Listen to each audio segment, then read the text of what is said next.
How is a man with 10% of a brain able to function normally? What did 16th century Arctic explorers eat that made their skin fall off? Why did Columbus think the Earth had a nipple, like a breast? Learn the history behind these stories and well over 100 more in my new book, Facts That Aren't True. Check out my other book too. Link in the description. Well, so we can perceive and the only thing we perceive will be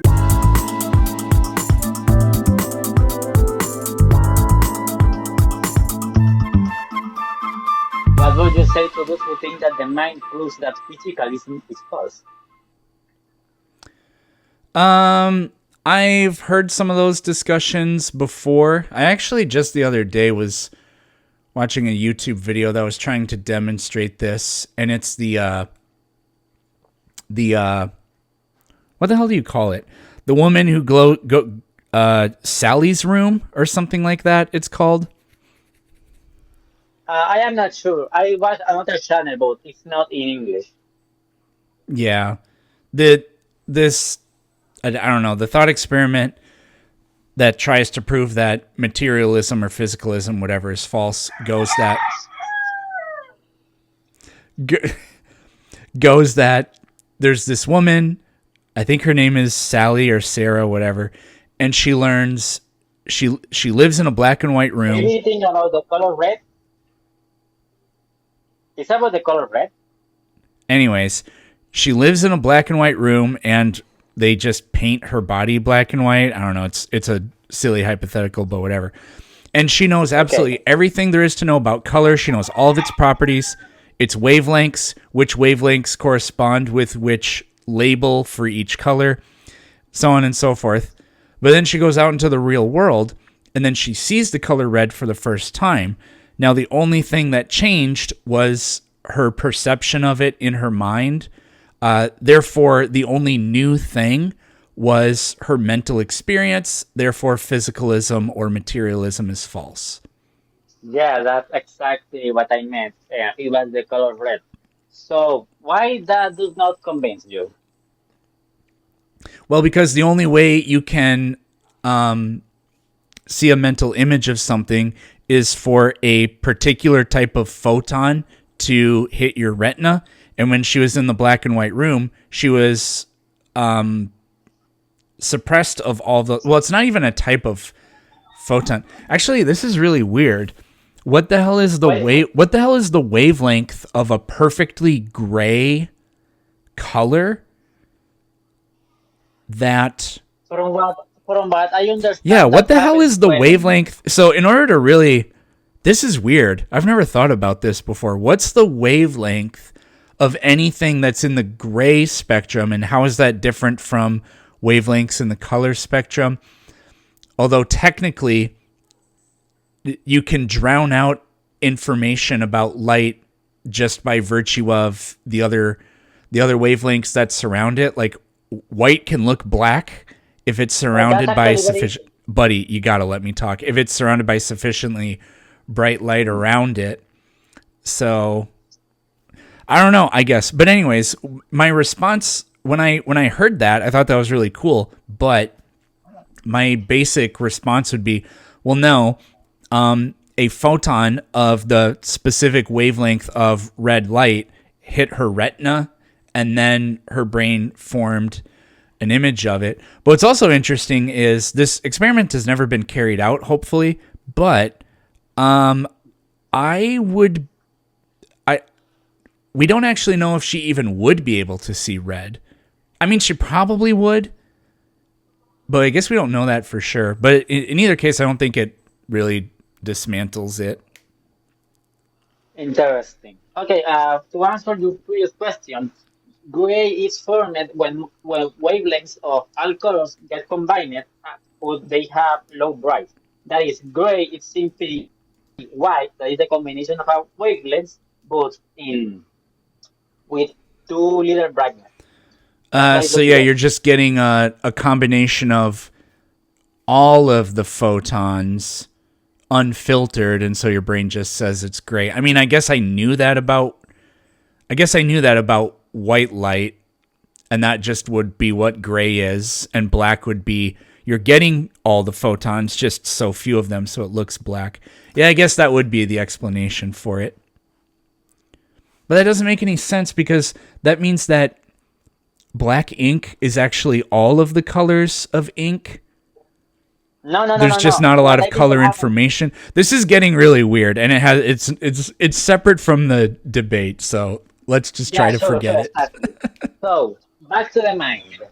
Yeah. Well, my main reason for why I think the mind refutes materialism or physicalism is because I don't see how the combination of multiple physical processes can lead to something that is so radically distinct from everything physical, such as the mind. Okay. And do you so I hold the position that everything we know about mental states is that they're produced from brain states. Do you disagree with that? I would challenge the presupposition that they must be necessary a causal relationship brain-mind.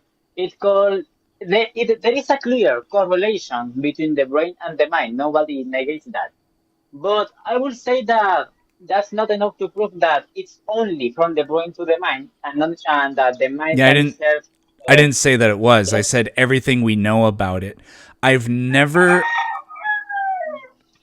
I I've never had anybody ever be able to respond to the fact that you can physically alter your mental states, but nobody's ever been able to give a demonstration of mentally altering a physical state. How about the fact that when I desire something, if I desire to move my hand moves. So it's not that a Where mechanic. does that process begin?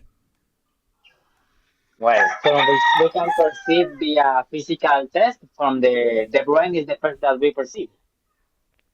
How does your brain go about having thoughts?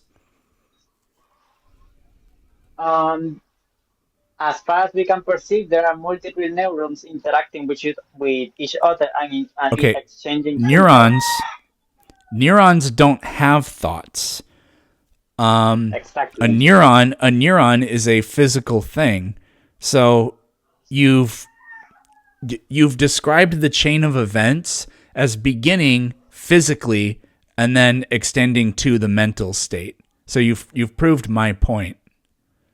No, what I meant was that the first we can perceive, and the only thing we perceive will be the physical states. But sorry. The fucking chicken, it's just so funny. But I'm listening. Sorry. I live. It's just that they are always here. They are next to outside my window. Where do you live? You don't have to tell me, but I'm just curious. Technically, I live in the United States, but Oh, I okay. am from Puerto Rico. Okay. Okay. Uh, anyway, so what I will say is that while it is the case that we can only perceive the brain, I am not sure if that will prove that the brain state is the only thing that causes the effect. Sorry, is that I watch a lot of videos of this, and I come here with all the arguments, but then my mind just forgets. This is harder than it seems. But again, if ah actually that's my point. Do you know what a philosophical zombie is? Yeah, I know what a pea zombie is. Yeah, Okay, it lacks a subjective experience, but it's exactly like uh, a human being. It's indistinguishable.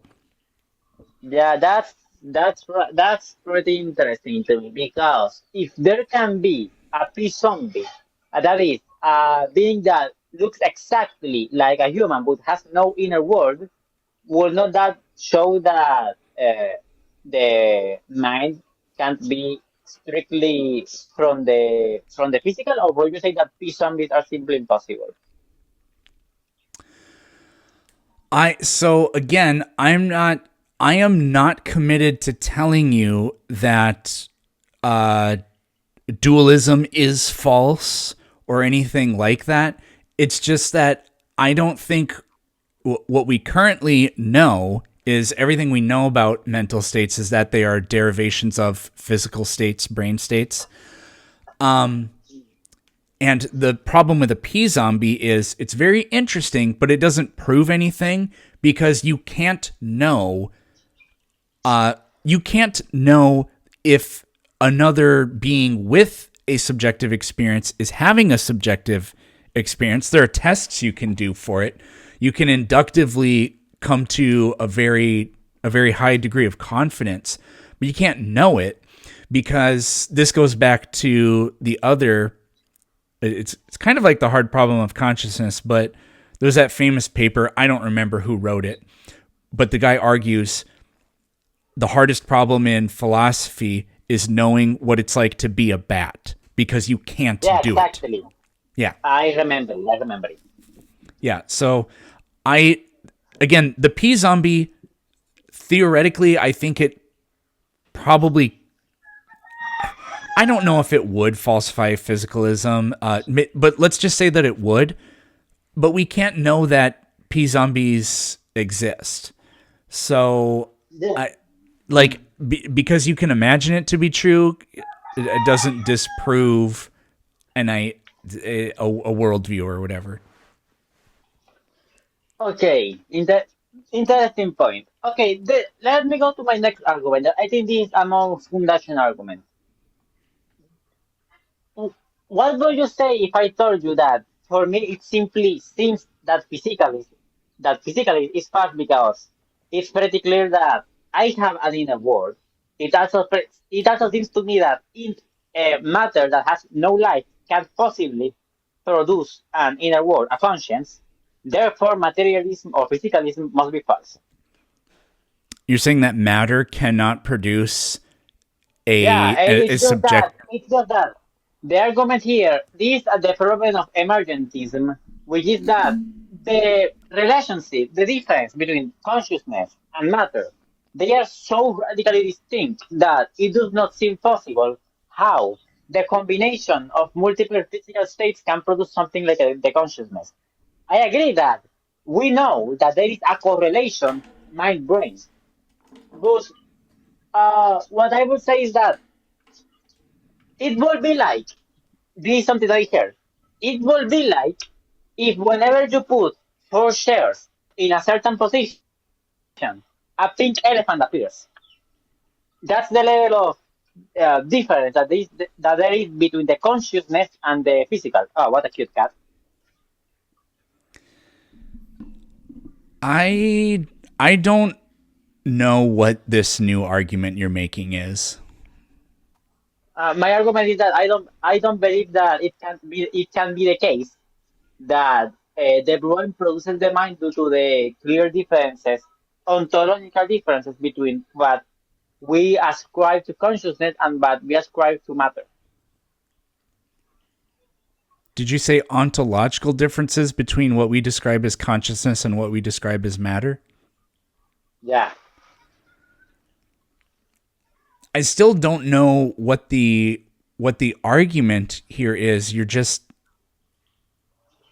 like I hear that, but I don't know what the argument is.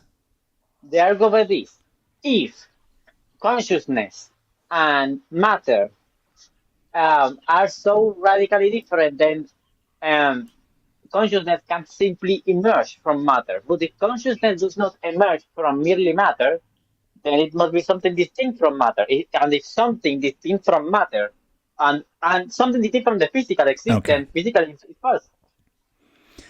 Yeah, so you're just saying that qualia is not matter. Yeah, exactly.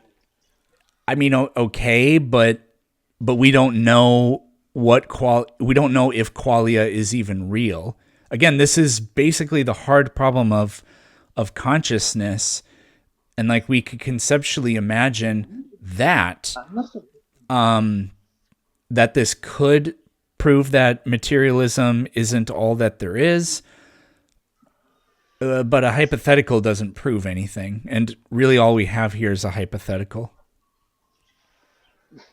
Um, Hold on, let me think for a second.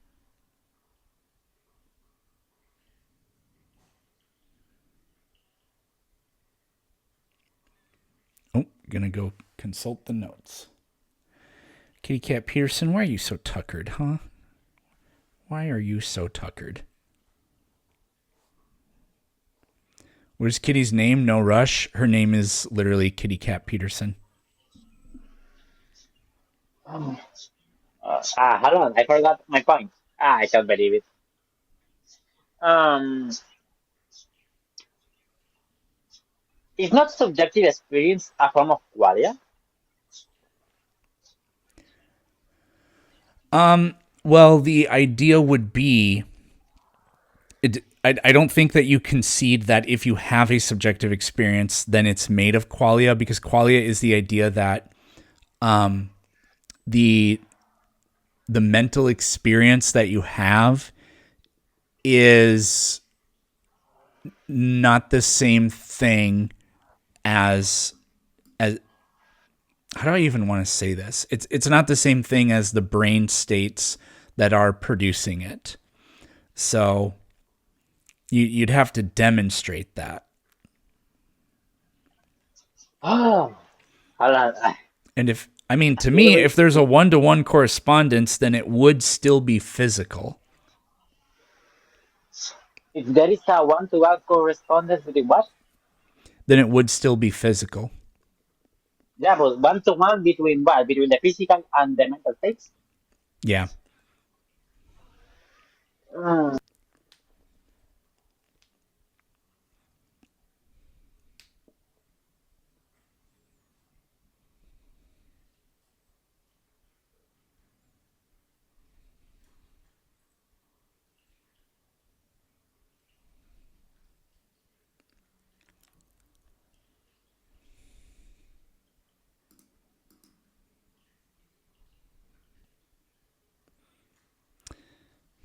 Well,